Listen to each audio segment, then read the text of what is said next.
लोकसभा चुनाव को लेकर सभी दल अपनी तैयारियों को अंजाम देने में जुटे हुए हैं। ऐसे में भारतीय जनता पार्टी ने युवाओं पर भी अपना फोकस कर दिया है।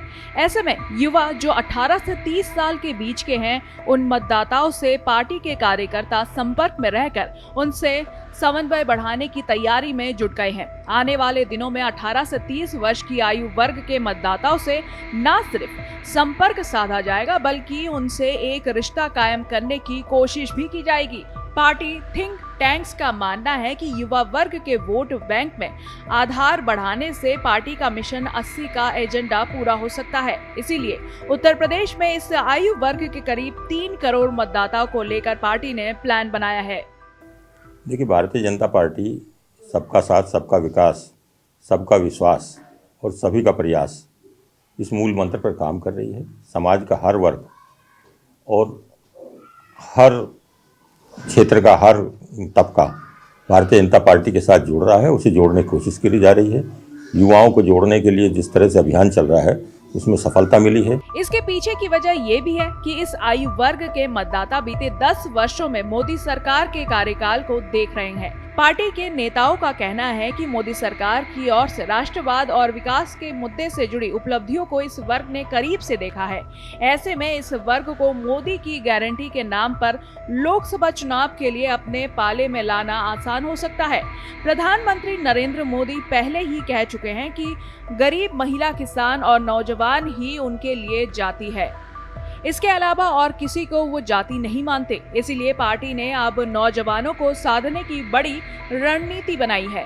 पार्टी के युवा मोर्चा की ओर से एक और जहां नए मतदाताओं के साथ सेल्फी लेकर नमो ऐप पर अपलोड करने की योजना है, वहीं इस आयु वर्ग के मतदाताओं को विकसित भारत का एम्बेसडर भी बनाया जाएगा। इस बीच सपा और कांग्रेस युवाओं के रोजगार के नाम पर बीजेपी के इस कदम की हवा निकालने में जुटे हुए हैं।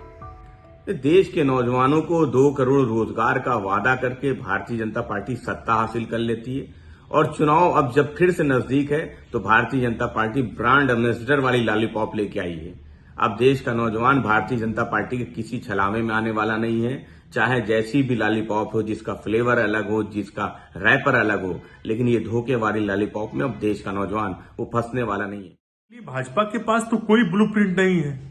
भारतीय जनता पार्टी की सरकार में जितनी सार्वजनिक उपक्रम थे, जहां पर सरकारी नौकरियां मिल सकती थी युवाओं को, उनका तो निजीकरण किया जा रहा है। भाजपा और मोदी जी अपने कुछ चुनिंदा मित्रों को वो सब बेच रहे हैं। तो ब्रांड एम्बेसडर बनाने को लेकर जो बात बीजेपी कर रही है, वो सिर्फ और सिर्फ जुमलेबाजी है। सच्चाई ये है कि उनको रोजगार दीजिए, रोजगार के प्लेटफॉर्म दीजिए, जिस पर भारतीय जनता पार्टी हर मोर्चे पर विफल है। वहीं जानकारों की माने तो बीजेपी यूपी में अपने मिशन को पूरा करने के लिए ही युवाओं को विकास और विकसित भारत की ज्यादा से ज्यादा तस्वीर दिखाकर उन्हें अपने पाले में लाना चाहती है। बीजेपी इस ताकत को बहुत ढंग से समझती है, इसीलिए बीजेपी युवाओं को संगठित करने में लगी रहती है, और जो लोकप्रियता बीजेपी की युवाओं में है उसको बरकरार बनी रहे और वो चुनाव में एक अच्छा परिणाम दे सके। मुझको लगता है कि बीजेपी इस लिहाज से काम कर रही है। 3 विधानसभा राज्यों में जीत के बाद बीजेपी का कॉन्फिडेंस हाई है, और इसीलिए भारतीय जनता पार्टी नई रणनीतियां बनाकर उन्हें जल्द से जल्द अमली जामा पहनाने में जुट गई है, ताकि लोकसभा चुनाव में भी विपक्ष को चारों खाने चित किया जा सके।